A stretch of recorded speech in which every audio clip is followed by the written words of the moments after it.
Кралството на тројцата браќа. Еднаш, во една сончева зелена долина живееле тројца браќа. Арин, Бален и Киро. Брза, прскава река течела низ нивната земја. Беше толку дива што никој не можеше да ја премине. Затоа кралот ги замолил браќата: "Ве молам, изградете мост за сите да можат да ги посетат нашите пријатели од другата страна." Браќата биле возбудени. Обожавале да градат. Донеле дрво, камења, јажиња и веднаш почнале да работат. Секој ден браќата граделе и граделе. Но секоја ноќ се случувало нешто чудно. Реката рикала. Водата прскала. И до утрото мостот исчезнал. Неповторно извикал Арин. "На оваа река не се допаѓа нашиот мост," рекол Бален. Киро воздивнал, но продолжил да се смее. "Ајде да се обидеме повторно."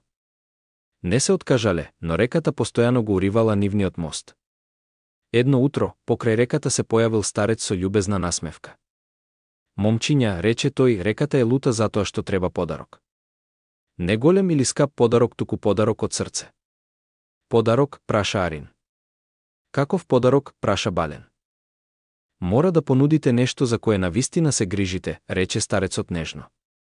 И потоа, пуф, исчезна љубезното срце на Киро. Браќата си отидоа дома да размислат. Арин погледна во својот сјаен чекан. Бален погледна во својата сребрена огрлица. Но ниту еден не сакаше да ја даде својата. Киро, најмладиот, ја држеше својата мала овца. Многу ја сакаше. Длабоко воздивна и рече: "Ќе ја дадам мојата овца. Тоа е се што имам, но сакам реката да биде среќна." Неговите браќа беа изненадени, но му помогнаа да ја донесе овцата до реката. Киро ја погали нежно. "Ви благодарам," шепна тој. Потоа ја пушти. Таа ноќ реката беше мирна за прв пат. Без рикање.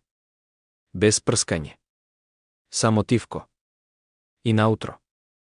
3 прекрасни моста стоја преку реката. Еден за Арин. Еден за Бален. Еден за Киро. Блескаа на сончевата светлина како магични виножита. Луѓето навиваа. Двете кралства танцуваа. Сега сите можеа да ја преминат реката и да бидат пријатели. Старецот се врати, но овој пат изгледаше магично, сјајки како самата река.